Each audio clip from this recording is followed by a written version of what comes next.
Welcome to Perspectives in Peds, or PIP for short, your go-to podcast for insights into paediatric practice. From clinical approaches and emerging research to the everyday wins and challenges, we bring you OT perspectives that inform, inspire and spark conversation. Hi everyone, welcome back to Pipcast. Hello. Hi. In case you don't know the voice that you just heard, we are welcoming back Danni. Hope it hasn't been that long. It's been a while. I know. Or maybe it feels longer for us. We've missed you. I've missed being here. I'm so excited to be back. So today I'm joined by Danni and also Georgia. Hey. And we are talking about the power of reflection in caregivers. And the reason we brought Danni back from the throes of maternity leave to do this episode was because she was part of the development of our Caregiver Connection group. And that group was mainly looking at some of the circle of security principles that we learned, as well as attachment theory and just reflective parenting. So we saw really a space there for how that can work alongside therapy.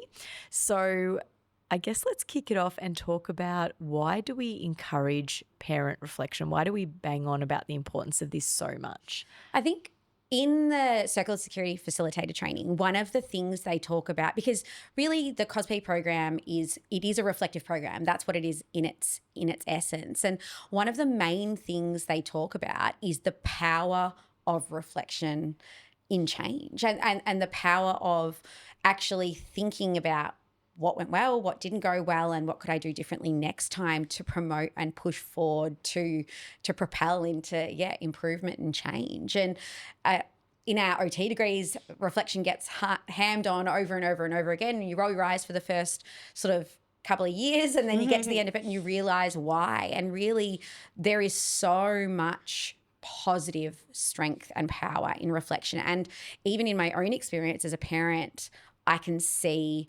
why they ham on about that. And that's really the key reason when we're looking at therapy and what therapy promotes, which is change and movement towards goals and all of those kinds of things. That's where the importance of reflection really comes in, I guess. Arguably, change can't really happen without reflection. I would agree with that. Absolutely. And I'd actually be interested. I know Circle of Security talk about the evidence around reflection, and that is in all my spare time, something that I would like to look into because it really is like the strongest component, I would say, in positive parenting practices, is that to be able to actually hold up a mirror to yourself and be like, this is what I did well, this is what didn't go well, and this is what I could do next time. And maybe this is why.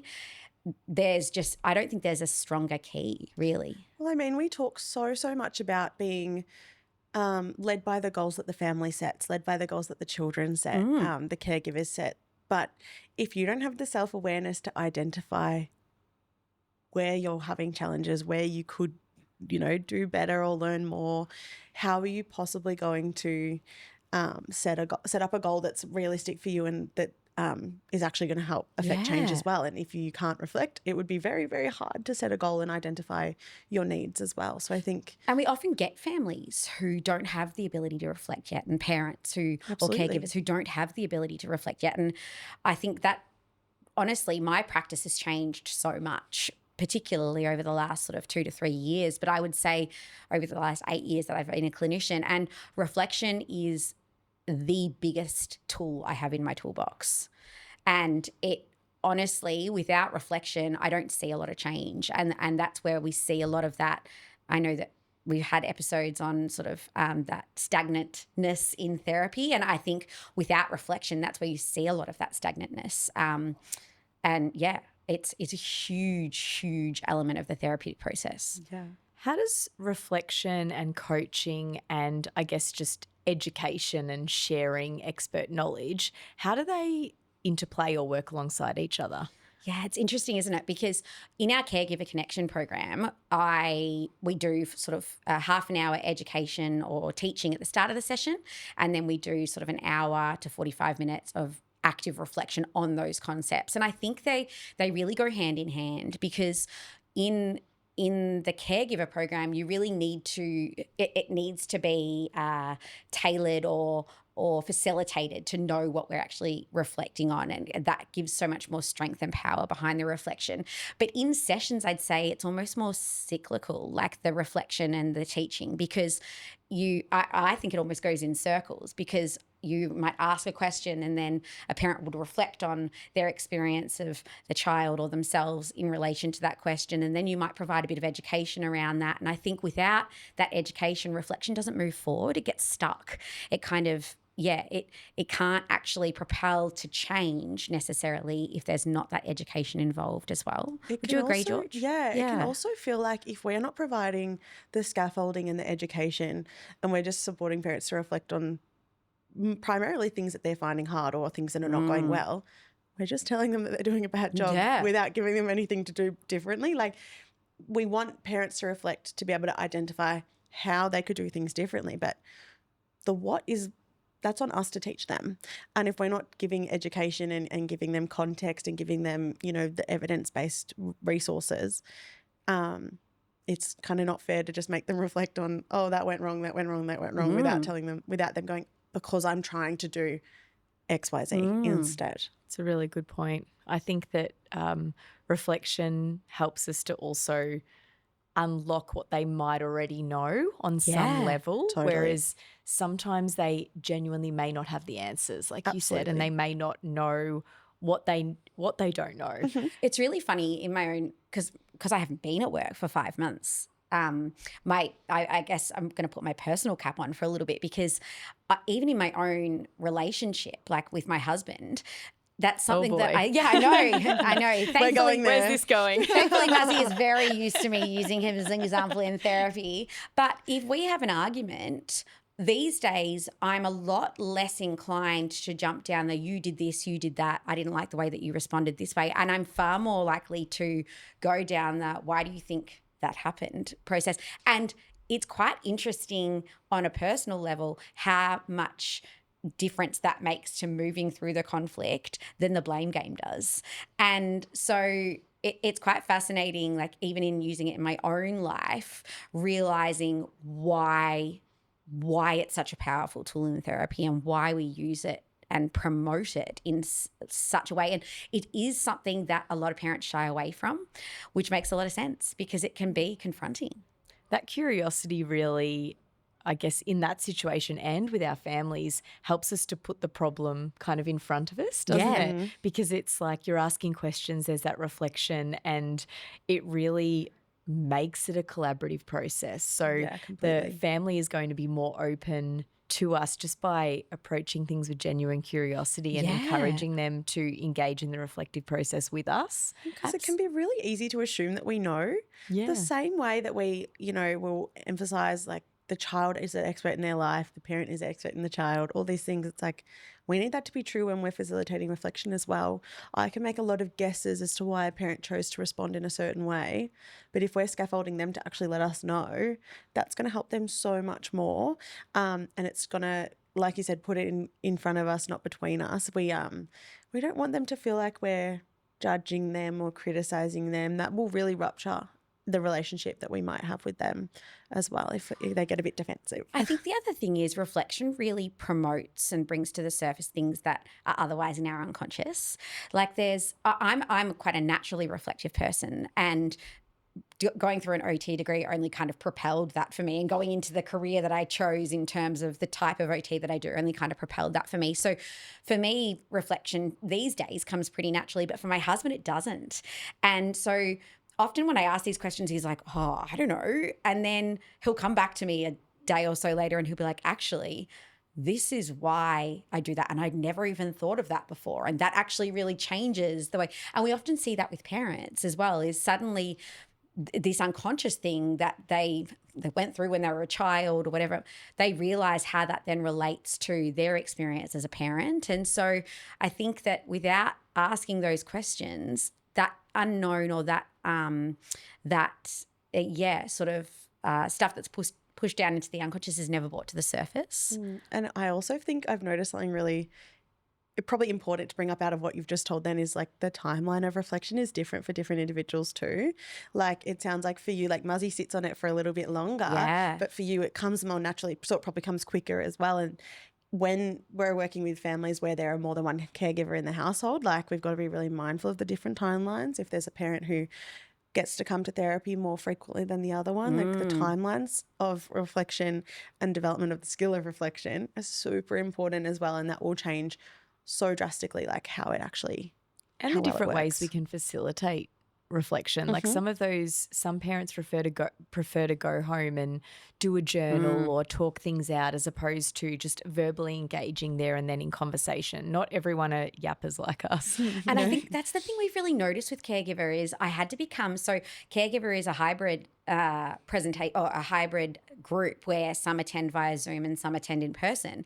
And I would have some families who would just sit with cameras off in silence, and I had to get really, at first I was like, they're not getting involved. There's no change. Hello, anybody there? Yeah, absolutely. And they've learned a lot about my family life. I tell you that much, because I end up sitting there reflecting on my experience as a parent and all that kind of stuff. But it's not until they come back the next week and I'd open up the first 10 minutes of the meeting and be like, does anyone have any reflections? And suddenly they'd be like, actually, I thought about that concept that we learnt about last week, and I thought about the fact that when I was 10 this happened, and all of a sudden I'd be like, oh, okay. They are getting it. They don't actually have to be involved in the conversation and to be outwardly reflecting in the moment to be getting value. Like reflection looks so different for so many different people, and I think it's a key understanding to have when you're utilizing this in your therapeutic toolbox. So those are all the awesome things about reflection. What are the real downsides, or what happens when parents aren't given the chance to reflect properly? I guess if we're talking about reflection being one of the most pivotal things for change, they're missing that opportunity for change potentially if they don't have the opportunity for reflection. I think it can be really hard to connect a learnt concept in therapy to their real life as well if they're not scaffolded in applying that and reflecting on how does that actually look in their day-to-day and that sort of thing as well. So I feel like it can end up just being like we're info dumping and, lecturing rather than collaborating. I think as well, it absolutely, and it also lends itself to the parent blaming and sort of getting in that my child needs to change or my child's school needs to change or whatever it might be. Often it gets stuck in that blame game as opposed to what role am I playing in this? How might my experiences be contributing to what's going on here, both positively and negatively? And what do I have control of? Exactly right. Yeah. Instead of, this is something that we have to fix, other people have to fix and other people have to change, as opposed to, what's my role in this? I think if we put them in the position where they're not encouraged to reflect within session, it also just cuts off that collaboration and they get really in a spot of like, tell me what to do. And that's not useful either. No. So I think that's really detrimental. I'm not telling you what to do. Yeah, I'm not telling you what to do, but we can inadvertently kind of create that. And sometimes that when there is no collaboration and there is that one-way street of delivery of information, we know that doesn't work as therapists, but also it stops the family actually expressing their opinion on what we're telling them, because it's just like, and worst case, I guess it creates even a level of shame. Yes. If they're like, oh, well, if this is the only answer and this isn't sitting right with me, but this expert is telling me I need to do this and there's no reflection or ability to speak your truth. The two-way dialogue, right? Yeah, it's like the importance of dialogue I think is really important. Have you seen some moments where you have seen reflection really change the direction of therapy for you? Have you got an example of? I have this family that I've been working with, and mum has been the primary carer who's been coming to sessions predominantly for this child. But I started setting up a few sessions where mum and dad could both come via Zoom. And so it was really cool for me to get to know dad's perspective on, they were two very different people. Like I was really surprised when I got to meet him and I was like, oh, okay, so you see the world really differently to your wife. And the more I supported him to reflect on how he was parented, which is really straight out of the COSP manual. It's like we were parented how we were and it's going to be how we parent our kids unless we consciously change. Different. Yeah, exactly right. Unless it's very active. He was like, oh, I understand here's a big problem for him. He's a little guy. He's like, I understand why he's cracking it about this thing. And just he just kept coming back to sessions having these light bulbs and light bulbs and light bulbs. And I was like, that's so cool that now he was able to reflect on his experience, which enabled him to more easily see his child's perspective. And I was just like, that is beautiful. We've had a lot of those experiences, I think, through Caregiver. One particular family comes to mind in terms of had been attending therapy for sort of 5+ years with another therapist, and she had recommended Caregiver, and she'd actually been using, the other therapist had been using some of the concepts and reflective concepts from Caregiver in her individual therapy, and then was like, I actually think from a group setting that would propel you to some more improvement and progress.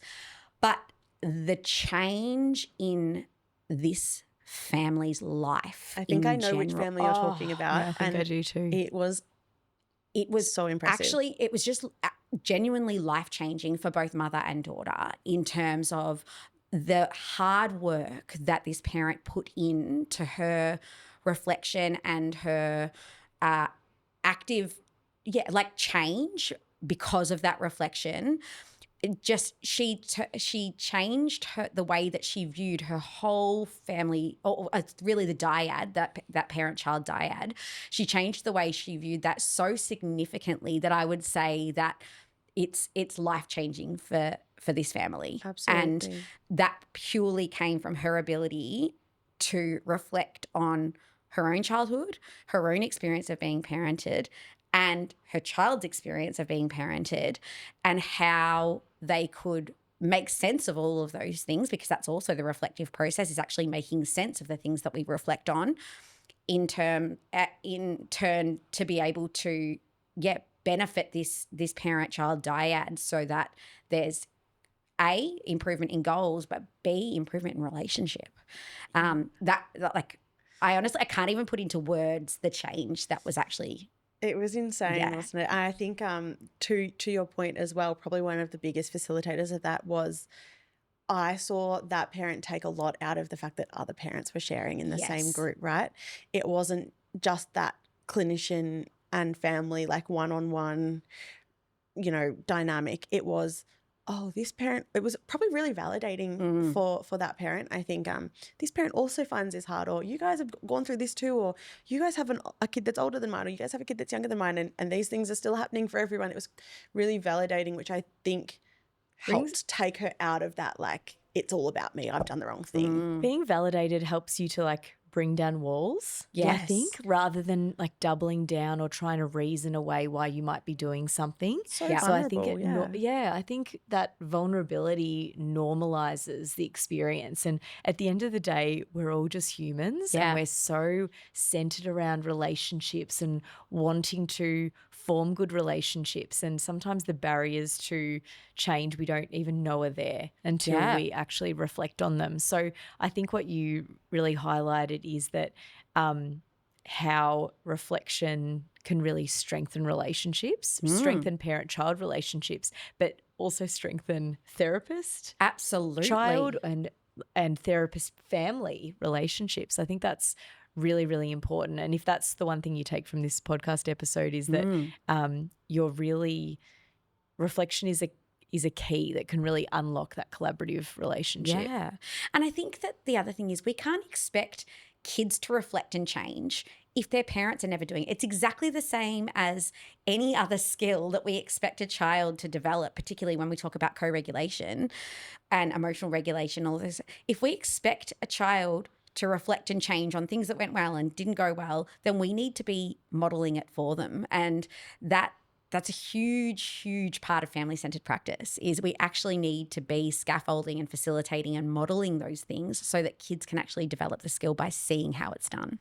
There's real benefit as well to learning to focus on the process, and it shifts the focus away from the outcome and focuses more on the here and now as well, I think. It's really fascinating because when I do the group, it's like my own, it's so selfish because it's like it's your own therapy or something, right? It's really easy. It's a an opportunity for me to be able to reflect on things that in my parenting might not be going so well. So teeth brushing's not going well. I'm like, let's use that as an example. And then I work through it and I'm like, oh my gosh, this is why, and this is how to change things. And so, and often the parents are able to then recognize that and be like, oh, I can see this happening in real time as well. And yeah, there's so much, I'm just harping on now, but benefit in that. So on a practical level, how do we make space for reflection? That is the benefit of the 1.5 hour group every week because, and it's often a question that we ask parents when they're finishing up the 8-week program is, how are you going to make time for this? Because when you have an 1.5 hour a week scheduled aside to reflect, it is so much easier to promote change. It is so much easier for that active reflection to occur because you've set aside a time. It's like exercise. You've set aside a time to actually do that and work on it and prioritize it. And so we often ask the question to families, okay, where is an environment where this might actually be able to be facilitated? So is it in the shower? Is it in the car? Is it at dinner time when you're having an 8 o'clock dinner after you've put the kids to bed with your partner? Where is a space and a time where you can actually prioritize this time to think and to reflect and to consider what's going on for you? And then in therapy, like I said, I feel like it's a cyclical thing. It's something that for me, I guess it's rehearsed, but I really make an effort to lean into that curiosity. My intention when I start a session, I guess, is to be curious. And it's a benefit for me that that's one of my values. But I set an intention at the beginning of the session to be curious so that I ask those questions like, why do you think that happened? Or why do you think what contributed to that? Or how did your parents respond to you when you were angry? So I set that intention to be curious at the beginning of the session, which I think creates that space to reflect within session. Yeah, I think further to that, being really deliberate and explicit about the fact that we're doing that in our session. Absolutely. Is a massive testament. I put that in my therapy plans. I'm really explicit. We're going to do a bit of reflection. I'm going to check in with you on that next week. All of those things, being really explicit so that the family are on board with what they're doing, so that it's mindful and deliberate and conscious on their end, so that we're developing the skill, right? If I'm just asking good questions and they're getting good answers and it just happens to be reflection, it's actually not building their ability to take that home and do it elsewhere. That's it. We're trying to do ourselves out of the job. We want you to go away and use reflection as a tool in your life forever. That's something that, like Jackie said, it improves therapist-child relationships and parent-child relationships and therapist-parent relationships, but it improves relationships across the board. We want this tool to be something that does us out of the job. So it needs to be something that is done in the present and a person is aware that they are doing it. Yeah, I think holding the silence as well. I think you were mentioning it before, holding the silence to let someone process, let someone think, let someone feel can also be really, really important. It's so incredibly challenging. Oh my gosh, I was going to say, I was like, yeah, sitting here as an ultimate interrupter and chatterbox. It's like I almost need to write a Post-it note on my computer saying just stop, listen. Do you know what helps me with that? Reflection. Because I often reflect, what we often do after caregiver is we reflect on what worked well and what didn't work well. How about that? So that what they taught me in my OT degree actually worked. But I often reflect on the fact that I get the best seeds, the best things that come out and the best mic drop moments are the ones that happen in silence, in my silence. And so when I can find value in my silence, it often pushes me. Yeah, it's positive reinforcement, pushes me to actually hold that silence, no matter how awkward and uncomfortable it is in the next time, because usually that's where the mic drop moments actually happen. We've spoken a bit about validation. We've spoken about curiosity. We've spoken about silence. On a practical level, what are some questions that you actually can ask, or what are some questions that you use within therapy to really encourage reflection? I'd probably lean on what do you think went well in that scenario? What do you think didn't go well in that scenario? Things like that, and asking them separately. I'd probably ask people about how do you feel like that went more generally? That might not be as leading as well. I lean in a lot to like how you're feeling and what did you do afterwards and how did your child respond, and those kinds of questions I think can lead to reflection on how that specific event went. I lean a lot into the parent's experience of being parented. Yeah. That is a huge, huge component of my facilitation of reflection. And I also use a lot of I wonder statements, so less direct. So I wonder how that would have gone if you did this, or I wonder how you would have reacted when you were little and that had happened. And I feel like sometimes that can be less threatening. Sometimes, not that reflection is threatening, but I think that it can be perceived as threatening. I think that's fair to say. I can perceive myself as being threatened when people ask me to reflect on a report I just wrote. Yeah.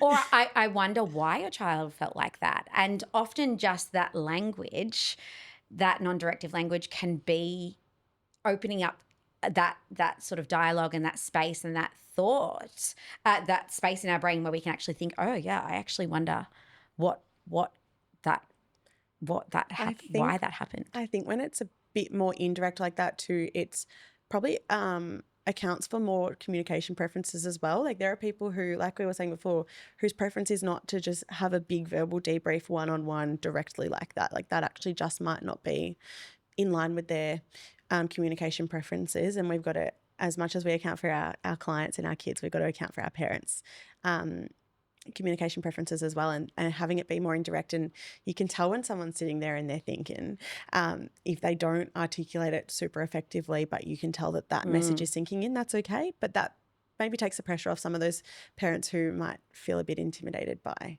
that really verbal expectation. I agree. I think another thing I think about as a parent now is less around just what I learned about myself, but also what did that interaction tell me about her? Yes. What did I learn about her in that moment that told me something about whether it's the reason, whether it's just understanding a little personality, whether it's understanding. So I think that's something as well within therapy that we can take away as well. Like, what did you learn about your child in that moment? So teaching them to reflect on a bit of a deeper level that, it's a complex interaction. It's not all about them and their experience and their brain. It's like it's the perspective of multiple parties. Absolutely. I think the other thing that I use in therapy to really promote that reflection is I often set the scene. We learnt this last week. So we learnt, like last week we discussed why toothbrushing might be hard. Have you got any thoughts about what we discussed? Have you got any thoughts about why that might be the case? Did anything come up for you? And so setting that scene and then opening up the space can sometimes lead that discussion, because we often know that, like, tell me what went on for you for the last week is going to unload a significant amount of or potentially may unload a significant amount of information that may not be relevant. So setting that scene can sometimes facilitate that reflection in a really positive and directed way. What about parents at different stages, and how can reflection look different for different parents depending on where they're at in their therapy or their parenting journey? We get this question all the time in caregiver. If we have one caregiver that comes and the partner doesn't come, they're like, how can I teach my partner? And I think it is really that, like, I keep coming back to it, but that curiosity, it's really that leaning into, like, oh, can you tell me about that for you, in terms of, and often I say to parents that it's a lot more about asking than telling. And like Georgia said before, there might be certain people that can reflect on the spot, and there might be other people that need that time and that space to actually go away and think about it. And so sometimes I say to parents or to caregivers, maybe you send a text message to your partner and say, hey, I was thinking about this. I wonder if you have any thoughts on it. So you can leave it in their space, in their own individual, they're by themselves, and they can actually ponder on it, and then you can come back to it at a later stage, and really leaning into those communication preferences and what you know about your partner or about your parent that you're working with on that level. It might be sending in the notes that you're sending to the family for the following week. We're going to discuss this next week. Can you have a think about it prior to? coming in. I like to set up the expectation with them about how will this work for you? Like, how would you like to do this? And like I said, being really explicit about the fact that we're reflecting and all that sort of stuff. You have to have rapport with this person before you go there. You can't go there day one Absolutely. with someone brand new, and particularly someone who might be new to coming to therapy at all and new to the idea that, or the concept that their child might have additional needs or might be needing therapy, and they're kind of intimidated by that fact. All of those things you really need to be super sensitive to. But like on your point, Danny, like I'll get parents to make pacts with each other about how they prefer to do it. I'm like, I don't really care how, but we've got to come up with a plan on, is it going to be a text message? Do you guys have a mantra where you're just going to like bring each other back to base and bring each other back to be locked in and be aware and be mindful and all those things? That's probably another tactic that I use. But super, super important is rapport. I think as a clinician as well, what you were just saying, Georgia, like you can't necessarily just go there right on the first session. In Caregiver, we do because we have to. We've only got 8 weeks. They're signing up, but they know what they're signing up for. That's the buy-in. Exactly right. They know they sign up to that knowing that it's a reflective program. But the other thing that I make sure that I give them is my therapeutic use of self. And that's not necessarily self-disclosure. I'm not necessarily, I mean, that's one of the tools that I use, but I'm not necessarily just telling them everything about my life. But I'm going to be validating. I'm going to be empathetic. I'm going to open up my self to be able to make sure that what they're telling me is received and is pondered on and is actually made into some kind of package for them to kind of take away and consider. And it's held in careful hands. Absolutely. I think I can often get, I think we know, like I can get a bit maybe self-conscious about not being a parent and telling parents how to parent. It's like, and I'm sure a lot of like young clinicians out there are kind of like, have those parents who challenge them on, what do you know? You didn't even have a kid.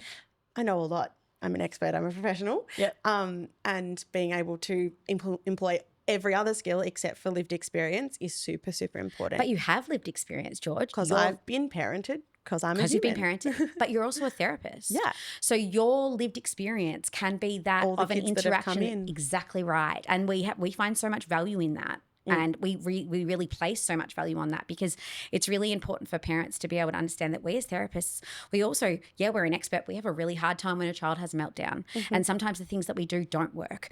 And so we have to think about what we did wrong, what we did right, what did work, what didn't work, and what we learn about that little person in that moment as well. That's right. I think that comes down to that idea that, you know, we also don't need to have experienced everything to be able to empathize Completely. with it and put ourselves in the shoes of our clients. You know, I never had Absolutely. handwriting difficulties despite being a left-hander. Yeah, that's it. But I can understand the implications of that. And that's where collaboration and curiosity can be such a great tool because we seek to understand their experience. We don't need to hypothesize. That's the whole point. So I think part of that is how do we respond when parents reflect on things that are potentially really self-critical or they're coming from a place of grief or it's just really or guilt or it's just really emotionally charged. Do you have any tips for clinicians, new or experienced, that are learning how to encourage reflection in those trickier scenarios? I actually think, and this sounds a bit backwards, but I almost find it easier to hold more space in those really emotional moments because I want them to know that I'm not cutting them off. I'm not stopping them from feeling that feeling because I'm trying to teach them that their child can also have that feeling, right? So I really, really try to allow silence and space and like a validation script for the fact that that really, really sucks. That must feel awful to have regrets about the choice that you made or to feel grief about what you feel like you thought your child's life was going to look like or grief about what your experience of being parented was now that you understand a bit more and know a bit more about how you would have liked to have had your hand held or whatever that might be. I think it comes down to holding space, but I almost find it easier in those moments because it's just a human sitting across from you having a big feeling and you want them to know that they're allowed to, probably. And I think that's really important. I think it's those moments where we know as people that's where we don't want to necessarily offer any solutions. Yeah. And Yeah. like anyone who's been in any relationship with another human will know that there's nothing less we want in that moment than to be offered solutions. Absolutely. So I think that what you said just there is really key. Sometimes it is just, is there anything you need? And that in itself is encouraging reflection. I feel like I hear a lot of should statements when it comes to reflection, like I should have done this or I should have done that. And I call parents out quite a bit with that in a really kind way, but like I hear a should in there and I just like I want to bring attention to that. And I often see like a lot of backpedaling then like, oh no, but I mean like that I know what I should have done differently and blah, blah. And it's often bringing that sort of attention to the should in the room that I'm like, that is like the key often to just holding space and setting up that reflection. And I think that often when we bring attention to those things, it allows us to guide that parent to self-compassion. And we bring a lot of that Kirsten Neff in a lot of that self-compassion work in through Caregiver Connection, which is like, yeah, I hear that you think you should have done that, but you didn't, and that's okay because a lot of other parents in your situation also wouldn't have, and you can be kind to yourself about that, that's okay. The tension of two things Oh, can it's a be dialect. true, isn't Absolutely. it? It's like it's okay that you feel you didn't get it right. It's also okay and correct that you did the best you could at that moment. Absolutely. And that's where change really happens, as well as that like self-compassion lens. Love I really me a love dialect. that. I often find myself saying like, you're here now. You're doing the work now. Like you couldn't be in a better place for that to be different next time if that's what you want. Yeah. And I it's think never too late to make changes. when parents get caught in the should, that halts them. They can't move forward then because it just gets stuck in the what I should have done Regret. as opposed to what I can do. Exactly right. And so that there is so much value in that confrontation and that guilt to actually lean into that, call it out and hold it in gentle hands, as you said, George, to propel parents to make a difference in their children and their own lives. And I guess validating the power of repair. Absolutely. Okay, Yeah. great. Let's acknowledge that. Let's apologise and let's think about how we can do that differently next time. How would you have liked to have done it? Yeah. I think there's so much power in that, in change. All right. What is a question you'd like every parent to pause and ask themselves? Just one. Off the back of what we were just talking about, it's what did I do well? Because it's so often that a family comes in and like, I should have done this and I should have done that and I should have done this. And you're like, actually, but what's one thing that you just did well? What's one thing that worked? And it could have just been, I walked out instead of yelling. And that's great. So yeah, what's one thing I did well is something that I really like to ask parents. I think, oh my God, there's so many. What do I want out of this? Like, what would I have liked to have seen, or what do I need, or what do I want? That kind of question, I think. Yeah. That was not one question, George. No, It was three sorry. questions. Okay. I ask a million questions. It's my job. How has your own reflective practice influenced how you encourage or invite parents to reflect? I ask exactly what George said. I ask so many questions. So many questions. Because I know that what I learn about myself is only going to benefit my relationships. And so I want other people to have that benefit. So as much as I rolled my eyes as an OT student over and over and over again, every time I had to write a reflection, I'm so incredibly grateful that I had those opportunities because I've learnt the power that is within understanding myself. And I've taken that into my practice, and I think it's what makes me a good clinician. Do your work, students. That's Danny's Yeah, takeaway. that's it. To wrap it up, I suppose, what's one small change or one thing that you would encourage other therapists to encourage more reflection within sessions? Be more curious. Don't assume you've got the answers. It's really easy to assume that. And don't feel like you have to have the answers. Yeah.